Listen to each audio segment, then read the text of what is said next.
Welcome back to the Noir Archive. Today, we open a secret archive from the depths of World War II. This is the dark history of Operation Bernhard, the most ambitious counterfeit scheme ever conceived, and the secret operation that nearly bankrupted the British Empire. Behind the barbed wire of Sachsenhausen, a war was being fought not with bullets, but with ink and paper. London, 1943. The city was holding its breath under leaden clouds thick with fog and gunpowder. The air raid sirens had finally fallen silent after a long night of bombardment, but darkness still shrouded Threadneedle Street, home to the Bank of England, the institution known as the Old Lady of Global Finance.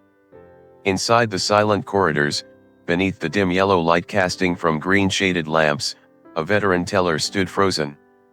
In his hand was a £5 note. In a move that had become instinct, he held the paper up to the light, squinting to inspect the watermark of Lady Britannia and the transcendent engravings that only the world's most secure printing presses could produce. His fingertips lightly brushed the surface of the linen paper, feeling its characteristic texture. A cold shiver ran down his spine. It was perfect. It was irrationally perfect.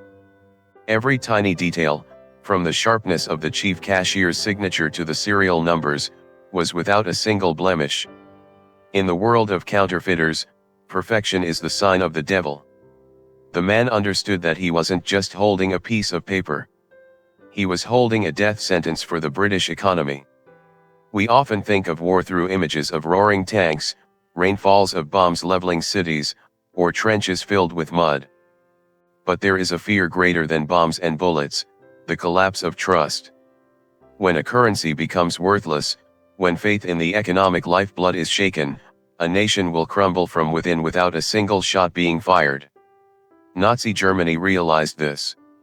They didn't just want to occupy land, they wanted to destroy the fabric of the opposing society. This is not an ordinary forgery for the profit of petty criminals. This is an economic atomic bomb.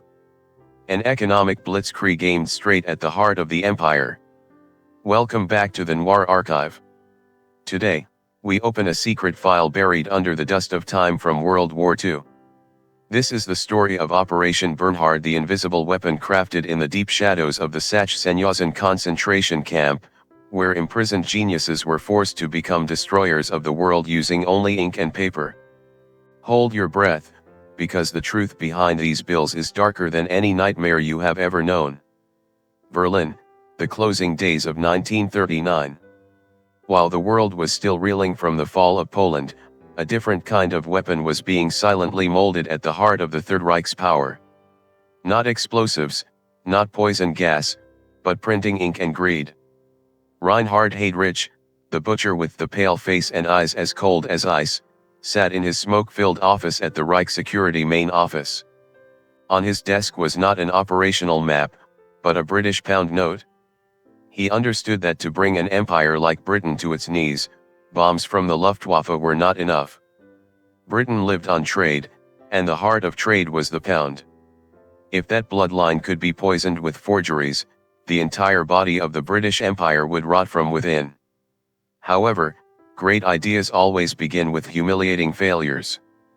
Previously, an operation codenamed Operation Andreas had been deployed under the authority of Alfred Noachox. However, Noachox was a man of action, not a scholar. The counterfeit notes he produced were quickly identified by Bank of England experts. The paper was too thick, the signatures lacked soul, and most importantly, the Britannia watermark looked like a cheap caricature. Germany had been insulted by its own clumsiness. Just as the project seemed destined for the dustbin of history, a new character emerged from the shadows. Someone who would completely change the game. Bernhard Krüger. He stepped into Heydrich's office with an appearance entirely different from the typical SS butchers. Krüger was an engineer, an intellectual holding the rank of Sturmbannführer. He had clean hands, intellectual spectacles, and a composure that was terrifyingly calm. Krüger did not care for ideology, he cared for precision. He did not see a banknote as a national symbol, but as a technical problem to be solved. Heydrich looked at Krüger and asked, How do we deceive the Bank of England? Krüger replied with a single, brief sentence, "Sir, we must become the Bank of England itself." Immediately, an order from the highest level was handed down. Adolf Hitler, in a fit of frantic excitement, roared, "Print money until London kneels. Drown them in their own scrap paper." From that moment, Operation Andreas died, and Operation Bernhard was born. This was no longer a small-scale intelligence mission, but an industrial project of unimaginable proportions. Krüger was given total authority. He needed the best printers, the most talented engravers, and the most professional counterfeiters in the world. But where were they to be found when all the most brilliant minds had been thrown into concentration camps because of their Jewish heritage? Krüger began the strangest manhunt in SS history. He wasn't looking for enemies to destroy, he was looking for golden hands to serve his ambition. He scoured through the archives at Auschwitz, Buchenwald, and Mauthausen. Under the dim desk lamps in offices smelling of old paper, Krüger scrutinized every name. Abraham Jacobson, lithography expert. Salomon Smolianoff, a legendary professional counterfeiter caught in Berlin. Adolf Berger, a talented printer from Slovakia. Krüger understood that to create perfection, he needed those standing on the edge of death. Because for them, perfection was not just a technique, it was the price to buy one more day of life. He called them the Army in the Shadows. 142 people, mostly Jewish, were separated from the lines heading toward the gas chambers to be brought to a special place.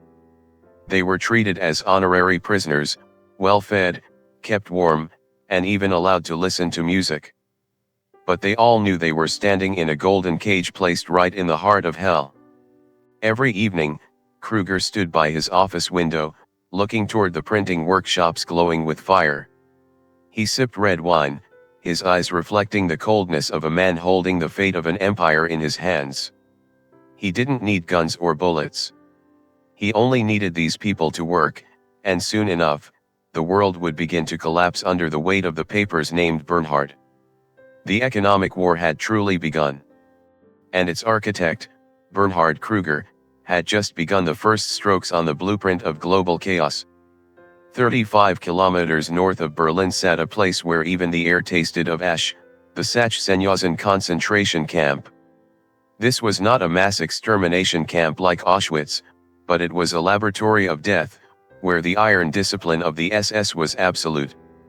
However, hidden deep within this hell on earth was a strange oasis, a secret that even the ordinary camp guards were not allowed to approach. That was Block 18 and 19. Imagine a fence within a fence. These two wooden barracks were surrounded by 3 layers of high-voltage electrified barbed wire. The windows were painted stark white so that no one could see inside, and so those inside could not see the cruel world outside. The SS gunmen guarding the perimeter were carefully selected, carrying the order, "Shoot anyone who approaches, even fellow SS comrades, if they do not have a special permit from Krüger." When the door to Block 19 opened, a different reality rushed in, overturning all the logic of the concentration camp. Outside those wooden walls, thousands of prisoners were slowly dying of hunger, exhaustion, infectious diseases, and the impulsive gunshots of guards. But stepping over the threshold of the Bernhard workshop, the stench of corpses and rotten cabbage was replaced by a suffocatingly luxurious scent, the smell of fresh printing ink, premium linen paper, and strangest of all, the smell of real tobacco and coffee. The 142 Jewish prisoners, the golden hands handpicked by Krüger, stood there in astonishment. They were issued clean civilian clothes instead of the striped prison uniforms. They had soft mattresses, radios playing classical music, and even a table tennis table for recreation after work. On the dining table were fresh bread, cold cuts, and butter, things that, to a prisoner in other sectors, were more precious than diamonds. But, make no mistake, this was not mercy. This was the most sophisticated psychological torture Bernhard Krüger had ever designed. He called it the Golden Cage. The sound of the printing presses ran day and night, creating a mechanical heartbeat for Block 19. And this was the source of a grim, existential paradox. These prisoners understood their position very well. They were experts, plate engravers, lithographers, mathematicians deciphering serial numbers. They were not forced laborers, they were strategic resources. In the cruel logic of the Nazis, their value lay in the perfection of the counterfeit bills. They faced a choice with no escape. If they worked carelessly, if the bills did not pass Krüger's rigorous scrutiny, they would be deemed useless and sent straight to the gas chambers immediately. But, if they worked too well, if they completed the mission and the Reich's forgery vault was full, they would become those who know too much. Once the operation ended, they would be the first to be liquidated to erase the traces of one of the greatest economic crimes in history. It was a race against the Grim Reaper, where every perfect bill was both a passport to life today and a death sentence for tomorrow. Try to imagine the psyche of a Jewish printer in Block 19. His name is Adolf Berger. He stands before the printing press, his hands trembling as he adjusts the ink density. He knows that every 10-pound note he prints will be used to purchase weapons, to feed the war machine that is massacring his people, and destroying the Allied nations, the only hope for their rescue. An internal struggle takes place in every breath. Every time he refines a transcendent detail on the note to deceive the Bank of England, he feels like a traitor. He is helping his enemy become stronger. But looking at the scrap of bread on the table, thinking about the chance to survive and tell this story to the world, he is forced to continue. This is the thickest essence of noir. There is no black and white, only the gray shades of survival. They were victims, but also cogs in the enemy's war machine. In the suffocating space of Block 19, time seemed to stand still. They worked 12 hours a day under high-powered lights. Krüger visited occasionally, terrifyingly calm and polite. He addressed the prisoners as sir, inquired about their health, and even praised their skills. That fake kindness was like a velvet-wrapped blade, constantly reminding them, as long as you are useful, you are treated like humans. Once your value is gone, you are just trash. And then, the most horrific contrast would come at sunset. While the printing press thudded rhythmically clack, whir, from behind the stark white walls, the wind would carry other sounds. The shouting of guards, the barking of dogs, and occasionally the dry bang, bang, of executions taking place at the nearby firing range. The prisoners in Block 19 would pause for a second, looking at each other in silence. The sound of the printing press mingled with the sound of gunfire. On one side was creation, albeit a deceitful creation, to maintain life, on the other was brutal destruction. They understood that those who had just fallen out there were perhaps the lucky ones, for they did not have to carry the burden of betrayal and the wait for death in a golden cage filled with sin. The silence in Block 19 was scarier than the noise. Because when the printing press stopped, that was when Bernhard Krüger walked in with a new file in his hand. And every time that happened, a new chapter of deception began. In the shadows of Block 19, time was not measured in hours, but by falling ink drops and the thickness of paper fibers. To deceive the Bank of England, the world's proudest financial institution, Bernhard Krüger knew that merely being similar was not enough. It had to be a replication at a molecular level. The first problem, and the cornerstone that caused the previous failure of Operation Andreas, was the paper. Bank of England notes at that time were not made from ordinary wood pulp paper. They were made from a special type of linen fiber, free of impurities, produced by the Portal Company exclusively for the Bank of England. This paper had incredible durability, a slightly opaque color like old cloth, and a distinctive rustle that was unmistakable. Under bright inspection lamps, Jewish prisoners with bloodshot eyes from lack of sleep scrutinized every linen fiber under microscopes. They realized the British used linen imported from Turkey. Krüger ordered German agents to purchase tons of similar linen, bringing it to the Hahnemuddel paper mill for analysis. But even with the right materials, they still failed. Why? The answer lay in the lie of the process. The prisoner printers discovered that British paper looked dirtier than German paper. They realized the British did not use pure water to make paper, they used natural river water. Krüger immediately ordered the factory workers not to filter the water, even to dirty the water to achieve the ideal opacity.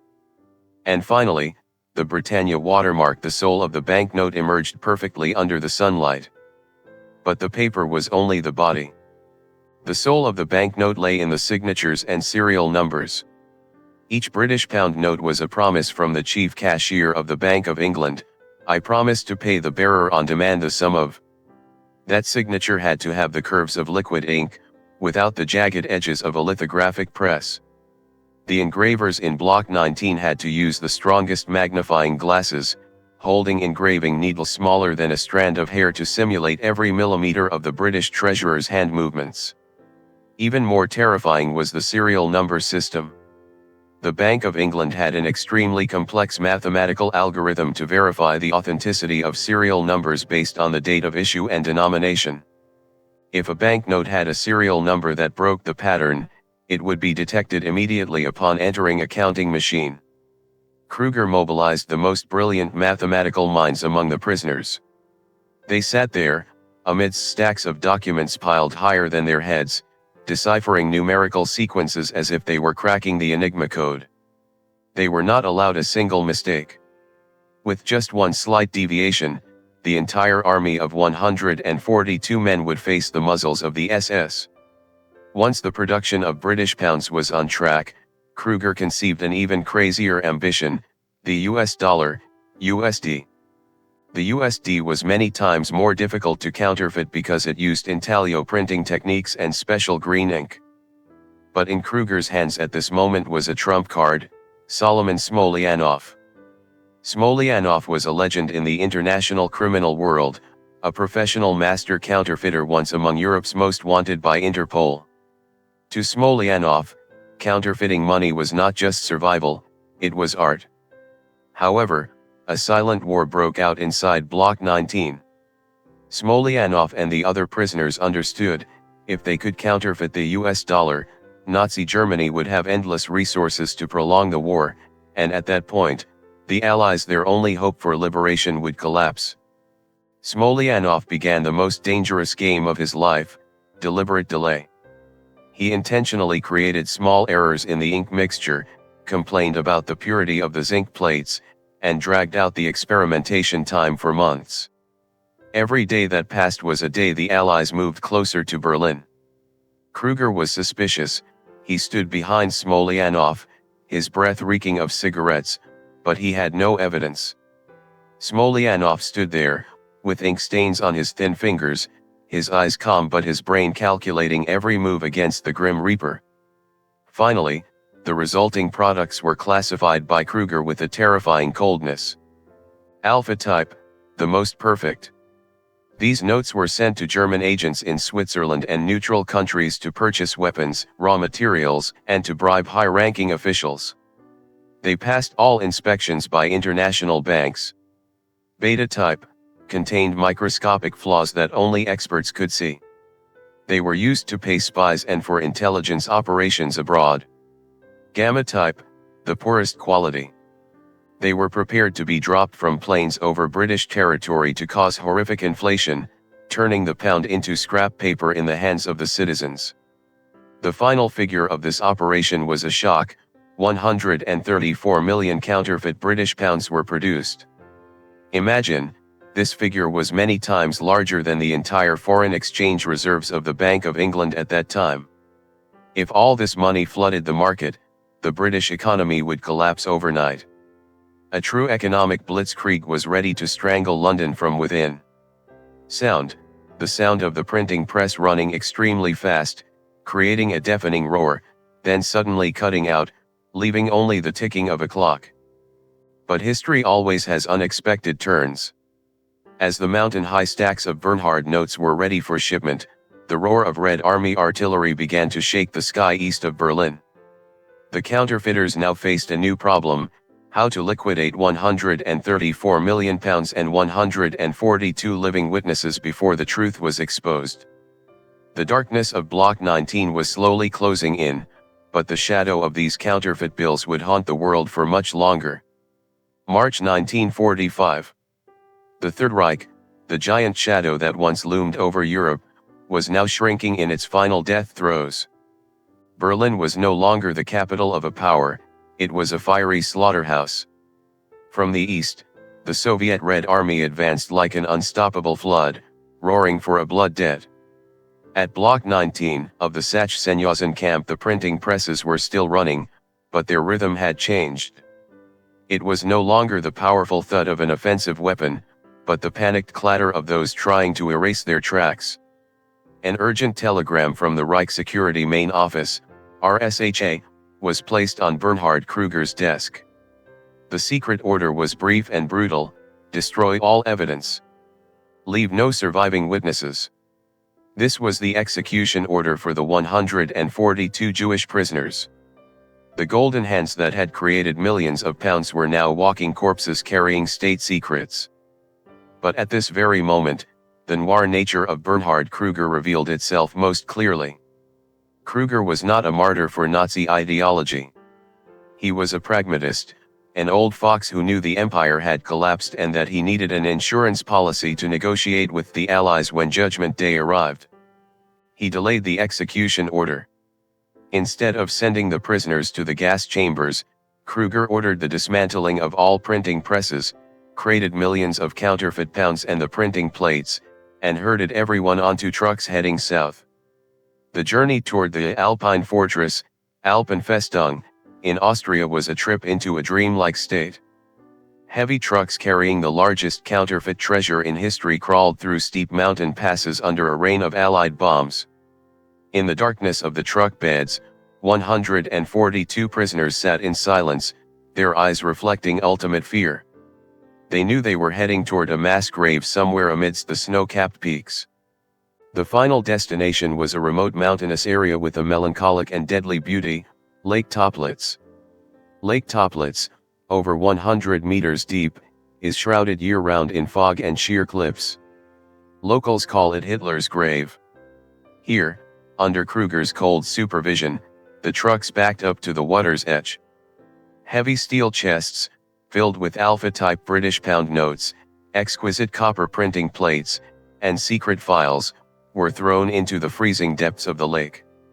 The faint light of the war's final sunset reflected off the water, hiding the secrets of an operation that had almost bankrupted Britain. But there was a dramatic moment that became legend.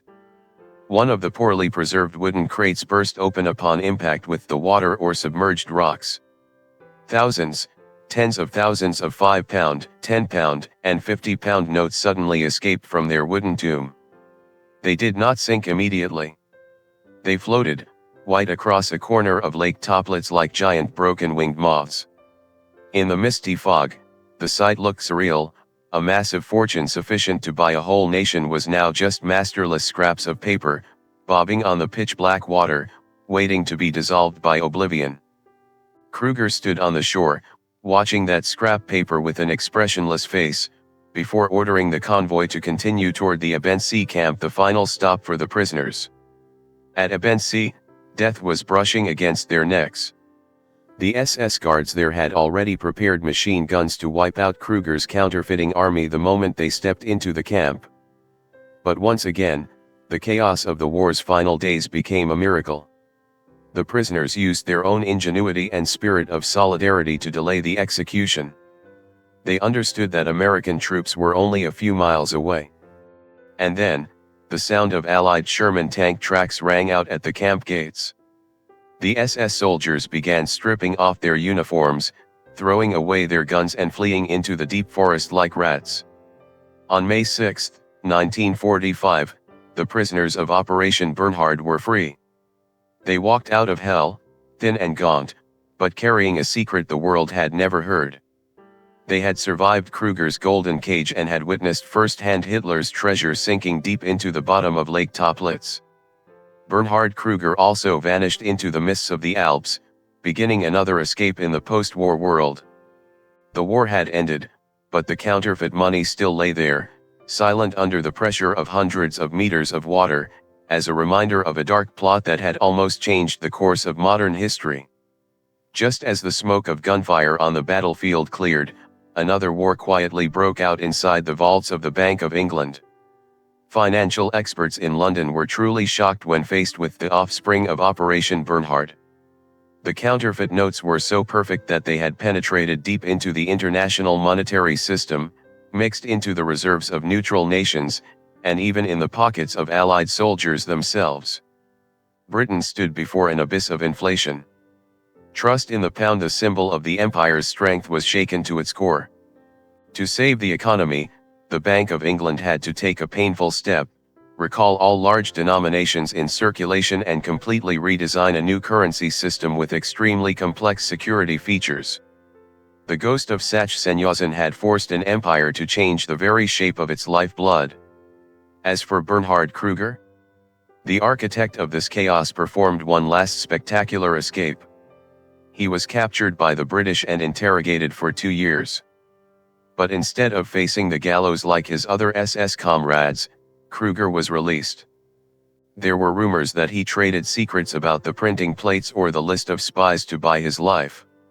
He returned to Germany, living a quiet life, hiding under the identity of an ordinary employee until he passed away in 1989. He took to his grave the darkest secrets of what truly sank to the bottom of Lake Toplitz. Operation Bernhard was not merely a large-scale counterfeiting case. It was a cold reminder of the fragility of the world order. We build society based on trust in a piece of paper, trust in a system. But when that trust is manipulated by genius minds placed in the hands of the devil, everything can collapse in the blink of an eye. Those counterfeit bills of the past now lie in museums or at the bottom of deep lakes, but their lesson remains fully valid. War does not only take place on bloody fields, it also takes place in dark printing workshops, where ink and paper have more destructive power than artillery shells. An old file is folded shut. On the cover, the words "secret files" fade away, sinking into the darkness of the archive. The Noir Archive concludes the file here. See you in the next dark corners of history.